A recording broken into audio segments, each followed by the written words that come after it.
Hello প্রিয় দর্শক শ্রোতা ভাইয়েরা, আজকে ফাইনালি চলে আসলাম সামরিক বাহিনীর জাদুঘর পরিদর্শনে। প্রথমত আপনাদেরকে বাহিরের যে খুঁটিনাটি দৃশ্য, বাহিরের যে ভিউ, সেই ভিউটা আপনাদের সামনে তুলে ধরলাম। সেই চিত্র আপনাদেরকে দেখানো হচ্ছে। অল্প কিছুক্ষণের ভিতরেই আমরা ভিতরে প্রবেশ করব। ভিতরে প্রবেশ করার পর আপনাদেরকে সামরিক বাহিনীর, এখানে বলতে 3 বাহিনীর জাদুঘর। 3 বাহিনীতে 3টা ফ্লোর। প্রথম ফ্লোরে হচ্ছে বাংলাদেশ নৌবাহিনীর। তো চলেন তাহলে দেখা যাক, আমরা ভিতরে প্রবেশ করি। প্রথম ফ্লোরেই দেখি বাংলাদেশ নৌবাহিনীর কিছু যন্ত্রাংশ। এখানে প্রথমেই দেখতে পেলাম একটা অত্যাধুনিক কামান সেট করে রাখছে। এখানে আছে একটি সাম্পান, সেই আমলের, যেটা হাতে চালানো হতো সাম্পান। এখানে যে জাহাজটি দেখছেন এটি হচ্ছে বাংলাদেশ নৌবাহিনীর আলী হায়দার যুদ্ধ জাহাজ। আর এটি হচ্ছে একটি এয়ারক্রাফট, যা আকাশপথে চলাচল করা হয়।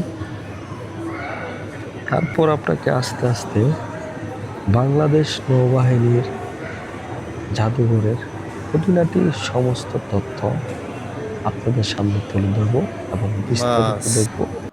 ছোট্ট করে আমার একটি শট নিয়ে নিল এই ফাঁকিতে হাসান আশরাফ। এখানে সেনাবাহিনী ঝুলে আছে, চলেরা সেনাবাহিনী না, এরা মূর্তি আছে। এখানে ইতিহাস দর্পণ্য দেখানো হচ্ছে। এই ফাঁকিতে একটু বলে নেই, আপনারা যাদের সামনে ভিডিওটি যাবে, ভিডিওটি স্কিপ না করে সম্পূর্ণ ভিডিও মনোযোগ সহকারে দেখবেন।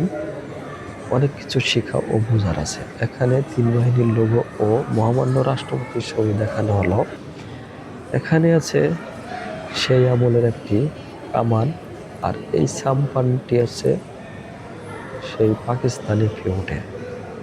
এখানে এই সাম্পানটি কোনো ইঞ্জিন চালিত না, তখনকার হাতে এই সাম্পান চালানো হতো। এটা একটি মেশিন গান। এখানে নদীমাতৃক ও সাগরের যে ম্যাপ, সেই ম্যাপটি তুলে ধরা হয়েছে। তার পাশে আছে ব্রিটিশ আমলের যে কামান কিভাবে সেট করে, সেটি এখানে দেখতে পারবেন। সবচেয়ে বড় কথা হচ্ছে আপনার পরিবার, আপনার ফ্যামিলি, ছোট ছেলে মেয়ে বাচ্চাদেরকে এখানে নিয়ে আসবেন।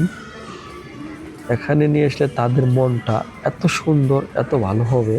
এ প্যাকেটে এখানে পাকিস্তান পিরিয়ডের যুদ্ধের আমলে কিছু স্মৃতি, যুদ্ধের মহড়া, কিছু দৃশ্য দেওয়ালে ছাপিয়ে রাখা হয়েছে।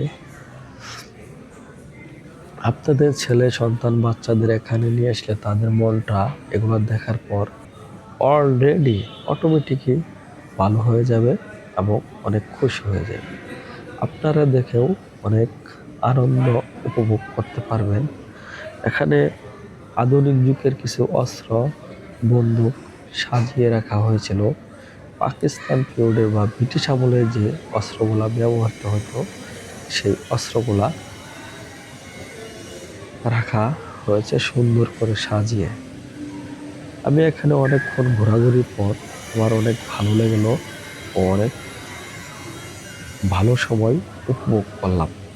আশা করি আপনারাও আসবেন, আপনার ফ্যামিলি বাচ্চাদেরকে নিয়ে অবশ্যই ঘুরে যাবেন। এখানে ব্রিটিশ আমলের যে ঢাল, তরোয়াল, অস্ত্র ব্যবহৃত, সেগুলাই তুলে ধরা আছে।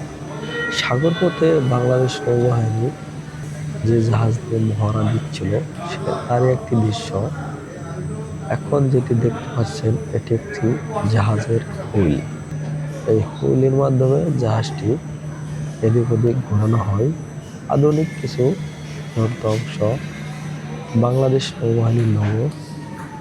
এখানে আরও একটি সাম্পান, সেই যুগের আধুনিক যুগের কিছু সাম্পানের ছবি তারা বা ছোট ছোট সাবমার্ন বাধাই করে রেখেছে।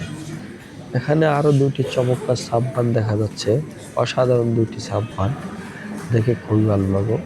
সচরাচর বর্তমানে এই যুগে এই সাবমার্ন দেখা যায় না। একমাত্র সামরিক জাদুঘরে আসলেই এই ধরনের অসাধারণ দৃশ্যগুলা আপনারা দেখতে পারবেন এবং উপভোগ করতে পারবেন। এখানে বাংলাদেশের একটি ম্যাপ চিত্র দেখানো হলো। খুবই সুন্দর পরিবেশ, শান্তশিষ্ট মনোহর। এখানে একটি মূর্তি দাঁড়িয়ে আছে, সেই আমলের, একটা মূর্তি বলা ভুল হবে, এটা হচ্ছে ডুবুরি। সেই আমলে যে পানিতে ডুবুরি হিসেবে কাজ করতো, ডুবুরির যন্ত্রাংশ ও ডুবুরিকে সাজিয়ে রেখেছে। তবে আপনারা সামরিক জাদুঘর বা তিন বাহিনীর জাদুঘরে কিভাবে আসবেন, এখানে 3D সাগরের যে নৌবাহিনী মহড়া চলে জাহাজের বিষয়, সেই একটি দৃশ্য 3D প্রোগ্রামে দেখানো হচ্ছে। খুবই ভালো লাগলো। আমি কিছুক্ষণ এখানে দাঁড়িয়েছিলাম, দৃশ্যটা উপভোগ করলাম, অনেক ভালো লাগলো।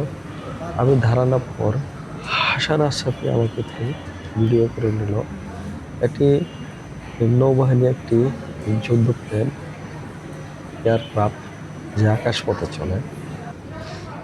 F-225 যে জাহাজটি, সেই জাহাজটির দৃশ্য তুলে ধরা হয়েছে।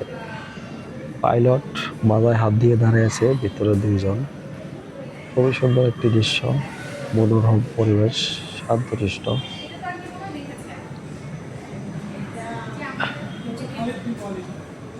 হাসাম আশরাফি এ ফাঁকিতে আমার একটু ভিডিও করে নিল। আমি দাঁড়িয়েছিলাম জাহাজটির পাশে।